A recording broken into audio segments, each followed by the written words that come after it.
With the 21-22 season basically over, what I wanted to do in today's video is look at the growth rate for players in the Islanders prospect pool based by position.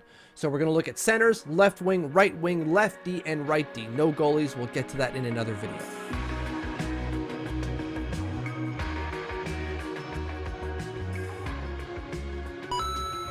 Happy Tip Top Tuesday. It's where I wear a suit to feel better about just sitting in my basement all day.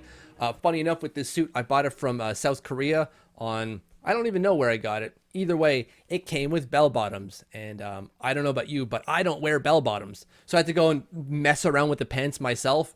And I did an okay job. But anyone who knows anything about fashion would look at that and say, like, that's gross. Thankfully, you don't have to look at my pants.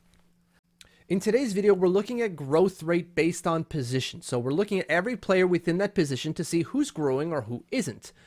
And if you're, let's say, if you're a veteran of the channel, you know exactly what I'm talking about when I'm saying growth. I base that off NHLE.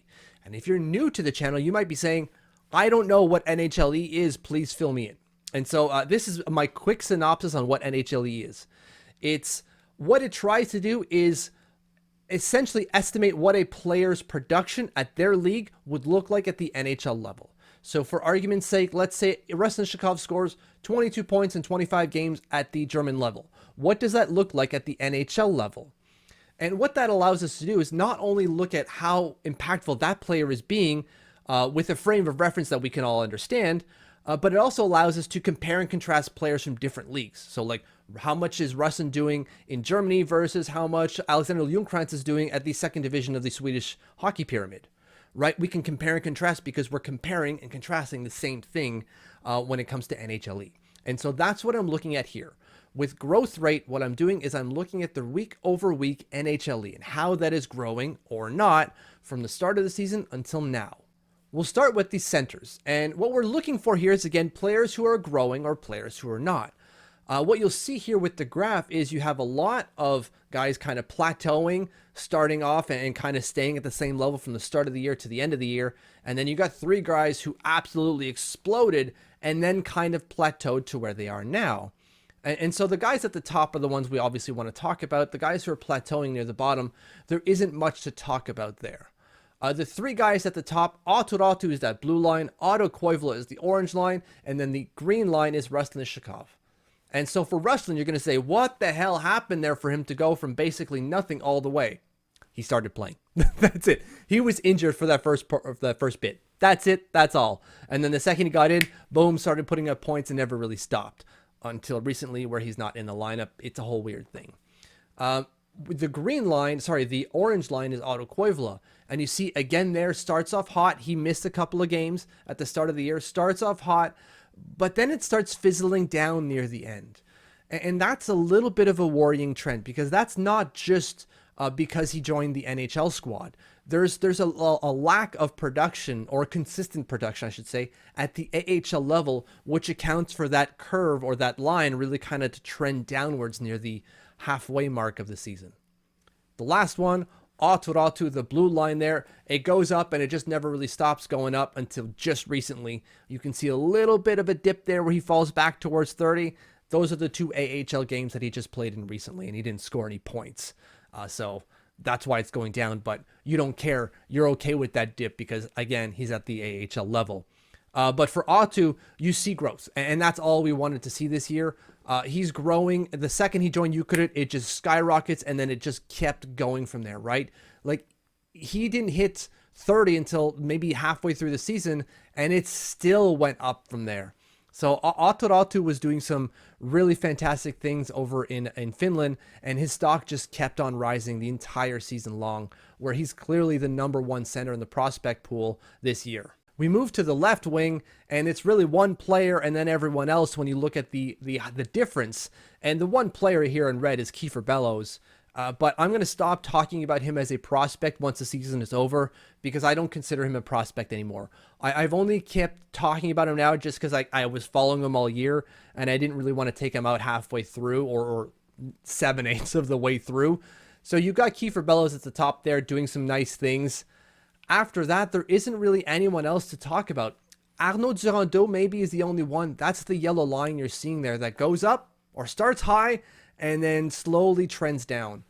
And that's kind of a worrying sign if you're Arnaud Durando, because that's essentially your chances of hitting the NHL slowly trickle down as the year goes on. What you needed to see from Arnaud Durando was consistent performance and consistent production. And while he's an okay player at the AHL level, it's clear, at least as in playing with the Bridgeport Islanders, that he's not going to be an NHL player. And that's what we saw this year, right? Like, you can see the growth consistently trickle down for him. And with that were the chances at making the NHL level. On the right side, there are three players to talk about: Simon Holmstrom, William Dufour, and Eto Lucas. Now, can you guess which one Simon Holmstrom is? It's the red line. Maybe you guessed that already, and I hope you did. But if you didn't, don't be worried about it. You might think that it would be William Dufour because he's putting up all those points, so he'd probably be at the top. It is Simon Holmstrom at the top of the right wing depth chart. For good reason. He's playing at the AHL level, but also because the game is starting to slow down for him and the points are coming more consistently. And that's what we're seeing here with the graph. I'm pointing up to my fourth monitor here, but that's what we're seeing with the graph, right? You can see that line trend upwards over the last couple of weeks, not at an exponential rate, but at a really, really high rate. He's growing by leaps and bounds, it seems, over the last couple of weeks.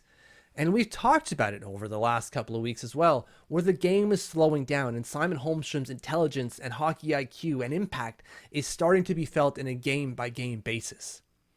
The other takeaway from this graph is that all three players are growing, whether that's at a high rate like Simon Holmstrom recently, or at a consistent rate for both William Dufour and Eto Lucas from day one until now. Both of them, both of their lines are trending upwards. The pitch of that trend might be slower for William Dufour, but it's still consistent. It is a little bit higher for Eto Lucas, but again, consistent. Things are going well on the right side, or the right wing side, for the Islanders prospect pool. There's a lot to like here. If we're going down the lineup, and when I say that, I look at forwards, top, defense, bottom. It's not, anyways. If you're looking at right D, there's again three players here. You got Grant Hutton in blue. You then have Bodie Wild in yellow, and you have Thomas Mahu in red. And you're seeing a lot of negative growth, right? Bodie Wild is the one that I'm sure everyone is concerned about, because that's the second round pick, probably should have gone in the first. There's a lot to expect there, and it has not gone well for him this year. Not only was the production not there in Sweden, but he just wasn't even in the lineup for a lot of games. He played still quite a bit, but there was a lot of games he missed because he was a healthy scratch. And that's not good. Not to mention that when he was in the lineup, like I said, he wasn't putting up points, which is going to impact his NHLE significantly. And that's what we're seeing there. So a worrying sign for someone like Bodie Wild, or anyone who thought Bodie Wild would become something. That includes me. Still another year left on his ELC for the Islanders to kind of figure out what they want to do with him, and for another year for him to figure himself out and get to a point where he needs to be. Other than that, you have Grant Hutton kind of going down, but I think we all realize what we have in Grant Hutton, and so that might not surprise anyone as far as how he's plateauing here.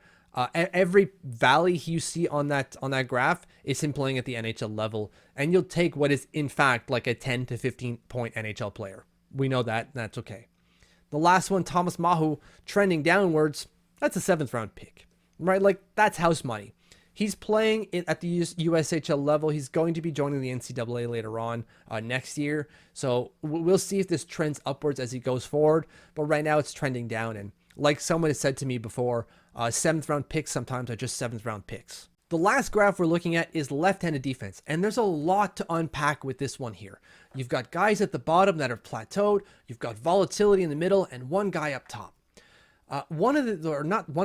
Two things are going to come up with this graph that show the issues with NHLE. And the first issue is defensive first defensemen, guys that just don't put up points. That's what we're seeing here at the bottom of the graph. Right, you got guys like Christian Krieger, Matthias Reianemi, guys who just don't put up a lot of points because their job is really to play shutdown D and not necessarily focus on transitional play or even just putting pucks on net necessarily. If they can, great, but that's not really their prime directive, if you will. So they're not going to fare well when it comes to NHLE, and that's why you see them kind of plateaued at the bottom. And that's not to say that they're bad players, it's just that when it comes to NHLE, they don't look great. And so that's a problem with the model, right? Because you can't just say like, well, Adam Pelech's a crap player because he plays defense first. That is clearly not true, and we all know that. But that is a problem with NHLE. Then we look at the middle, and that's where you see a lot of volatility, right? You got that red line that peaks up and then just falls. That's Mitch Van de Soppel. Had a good start to the year and then just fell apart. Not himself necessarily, but the season fell apart for him as it progressed. And you can see that NHLE just kind of fall back down. We'll continue to look in the middle here. There's two other lines. There's a blue line and a yellow line. That blue line is Robin Salo.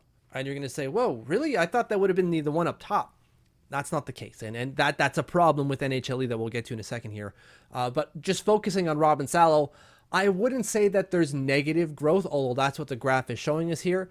I just think we're seeing an adaptation to the North American game. Really, I think that's what it is. The impact was there to start the year. He was putting up points. Things were going well. And then as the season progressed, he was going to the NHL, coming back, going to, back again. That kind of disrupted, I think, his rhythm. And that's where we're seeing a little bit of a downturn. It's starting to pick up over the last couple of weeks towards the end of the season.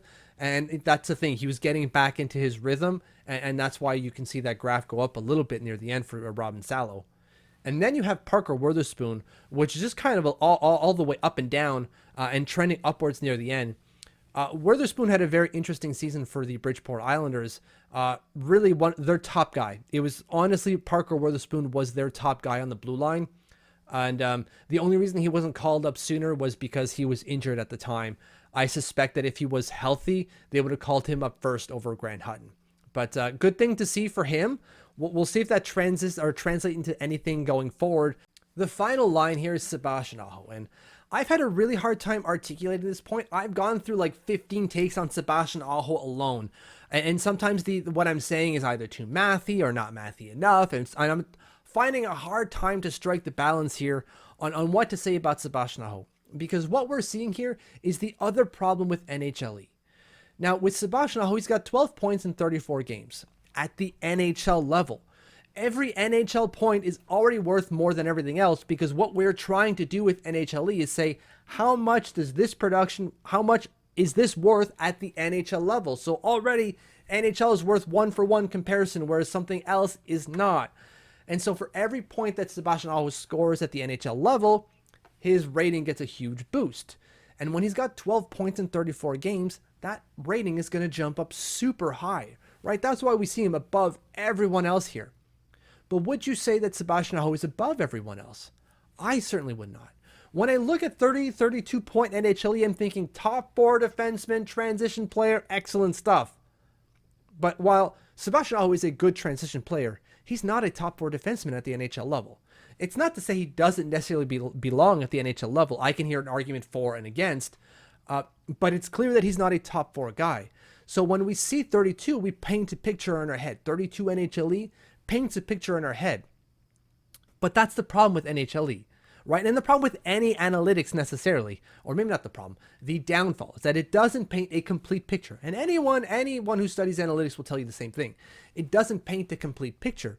We then have to form the rest of it. It'll paint a picture, but we have to use our eyes to notice what else we're missing here from that picture. And that's what we're seeing with Sebastian Aho. The data tells us, or at least the NHLE says, excellent stuff compared to everyone else in the Islanders prospect pool, but that's not necessarily what we're seeing on the ice. We're not seeing a top 4 guy. We're seeing a bottom pair kind of 7th defenseman type of thing, a guy you put in contextually, not an everyday NHLer. And so that's where the folly with NHLE is sometimes. And that's really because Sebastian Aho is playing consistently at the NHL level compared to these other guys. So the overall picture that we've got here is that down the middle, it's Aatu Räty's show. Rusnishnikov, interesting, but we'll see what happens there. Left wing, after Kiefer Bellows, there ain't no one picking up the mantle. On right wing, we got a lot of growth there. Things are looking good on the right wing. Right D, though, absolute opposite. Things are not going well in right D. And then left D, there's some interesting things happening there, but still remains to be seen what we'll actually get out of that prospect pool outside of, let's say, Robin Salo. So thank you for watching. Thank you for following. If you haven't subscribed to the channel yet, hit that button. And if you have or plan on doing so, thank you, thank you, thank you.